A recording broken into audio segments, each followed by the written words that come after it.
भगवद गीता कोई साधारण किताब नहीं।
गीता का गीत हर इंसान के जीवन का मार्गदर्शन है।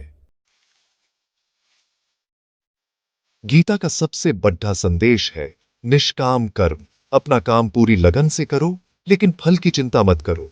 जब हम फल की इच्छा से मुक्त होकर काम करते हैं तो तनाव और निराशा से बच जाते हैं। दूसरा संदेश है स्वधर्म, अपना स्वाभाविक कर्तव्य निभाना। अर्जुन का धर्म था अन्याय के खिलाफ लड़ना, जैसे हर किसी का अपना धर्म है। गीता कहती है दूसरों की नकल करने से बेहतर है कि हम अपने स्वाभाविक काम को पूरी निष्ठा से करें। आत्मा की अमरता का ज्ञान भी गीता का मूल है। कृष्ण कहते हैं आत्मा न जन्म लेती है न मरती है, यह अजर, अमर और अविनाशी है। जब हमें यह ज्ञान हो जाता है तो मृत्यु का भय और छोटी छोटी समस्याएं हमें नहीं डराती। गीता समर्पण और भक्ति का मार्ग भी दिखाती है। जब रास्ता न दिखे तो अपने कर्म ईश्वर को समर्पित कर दो। यह समर्पण अहंकार से मुक्त करता है और जीवन की मुश्किल घड़ियों में हमें अकेला महसूस नहीं होने देता। कर्मण्येवाधिकारस्ते, तुम्हारा अधिकार केवल कर्म करने में है, फल में नहीं। यह सुनने में आसान लेकिन जीने में कठिन है।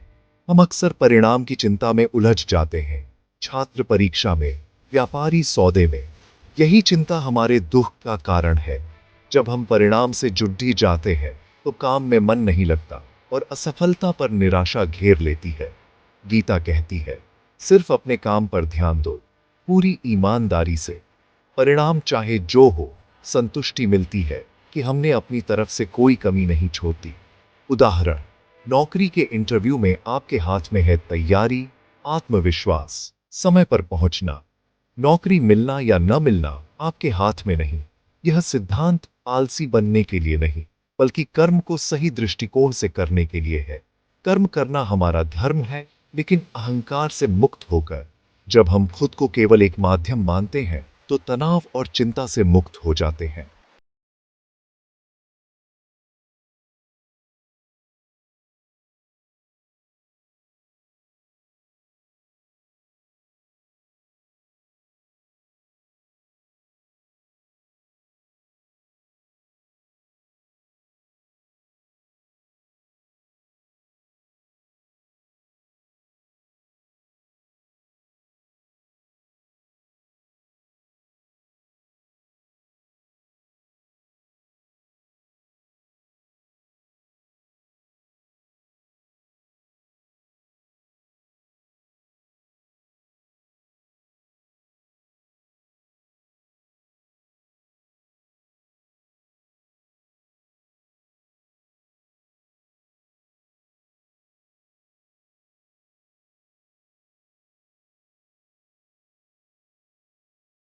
पुथल में भी स्थिर रहने की शक्ति देता है। गीता भक्ति का सरल मार्ग भी दिखाती है, ईश्वर के प्रति प्रेम और समर्पण। कृष्ण कहते हैं कठिन योग न कर सको तो अपने कर्म मुझे समर्पित करो, मुझ पर विश्वास रखो। भक्ति केवल पूजा या भजन नहीं, बल्कि हर काम को ईश्वर की सेवा समझकर करना है। जब हम अपने कर्तव्यों को प्रेम और ईमानदारी से करते हैं तो अहंकार खत्म हो जाता है। भक्ति हमें भावनात्मक सहारा देती है। जब सब रास्ते बंद लगे तो ईश्वर पर विश्वास हमें हिम्मत देता है। यह विश्वास हमें अकेलेपन और निराशा से बचाता है। कृष्ण कहते हैं, प्रेम से अर्पित एक पत्ता, फूल, फल या जल भी स्वीकार है। ईश्वर को हमारे धन की नहीं, सच्चे प्रेम की जरूरत है। भक्ति का मार्ग सबके लिए खुला है। यह समर्पण हमें भय और चिंता से मुक्त करता है। डर और चिंता आज हर इंसान की समस्या है। सबसे बड़ा डर है मृत्यु का। गीता बताती है, आत्मा को कोई नष्ट नहीं कर सकता। यह अजर, अमर और शाश्वत है। जब मृत्यु का भय खत्म हो जाता है तो बाकी डर भी छोटे लगने लगते हैं। गीता बार बार याद दिलाती है, हम शरीर, पद या धन नहीं, बल्कि अमर आत्मा है। यह ज्ञान हमें आंतरिक शक्ति और स्थिरता देता है। चिंता का कारण है भविष्य की सोच। गीता सिखाती है, वर्तमान में जियो, बीते का शोक मत करो, आने वाले की चिंता मत करो। जब हम वर्तमान में पूरी ऊर्जा लगाते हैं तो भविष्य की चिंता खत्म हो जाती है। गीता सिखाती है, हर घटना में भलाई छिपी हो सकती है। यह दृष्टिकोण हमें सकारात्मक और चिंता से मुक्त रखता है। निराशा तब आती है जब उम्मीदें टूटती हैं। अर्जुन भी मोह और निराशा में घिरे थे।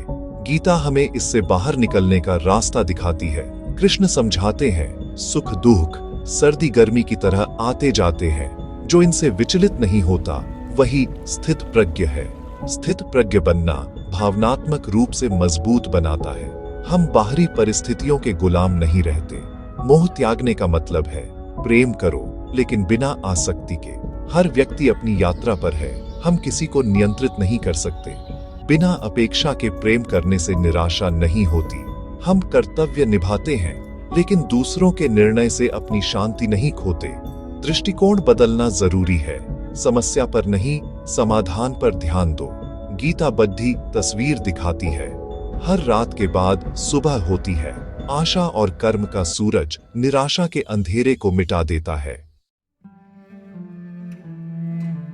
जीवन में कई बार हम दोराहे पर खड़े होते हैं, कौन सा रास्ता सही है। अर्जुन के सामने भी यही दुविधा थी। कृष्ण ने उन्हें स्वधर्म का मार्ग दिखाया। अपना स्वाभाविक कर्तव्य पहचानो और निभाओ। दूसरों की नकल करने से बेहतर है अपनी जिम्मेदारी को समझकर निभाना, इवन अगर उसमें कमियां हो। जब दुविधा हो, खुद से पूछो, मेरा स्वधर्म क्या है। छात्र का धर्म पढ़ना, पिता का धर्म परिवार का पालन, नागरिक का धर्म नियमों का पालन। स्वधर्म का पालन हमेशा आसान नहीं, लेकिन यही संतुष्टि और शांति देता है। सही निर्णय के लिए मन का शांत होना जरूरी है। ध्यान और आत्मनियंत्रण से मन निर्मल होता है। बड़े निर्णय से पहले शांत बैठकर भीतर झांको, उत्तर अपने अंदर ही मिलेगा। हजारों साल बाद भी गीता का ज्ञान आज उतना ही जरूरी है। आज का युग तनाव और अनिश्चितता का है। हम सब अपनी अपनी लड़ाइयां लड़ेच रहे हैं। गीता किसी एक धर्म तक सीमित नहीं, यह पूरी मानवता के लिए है। यह हमें कर्म, ज्ञान और भक्ति का संतुलन सिखाती है। गीता बताती है, चुनौतियों से भागना नहीं, उनका सामना करना ही रास्ता है। मेरे लिए गीता का सबसे बड़ा संदेश है, उम्मीद परिस्थिति कितनी भी कठिन हो, हमारे भीतर उससे लड़ डाचने की शक्ति है। जब भी मैं निराश होता हूँ, गीता के श्लोक मुझे संभाल लेते हैं। मेरा काम कर्तव्य निभाना है, परिणाम ईश्वर के हाथ में। ये विश्वास चिंता से मुक्त करता है और नई ऊर्जा देता है। गीता हमें बेहतर इंसान बनने, अपने मन को जीतने और जीवन को शांत, सार्थक और आनंदपूर्ण बनाने की प्रेरणा देती है।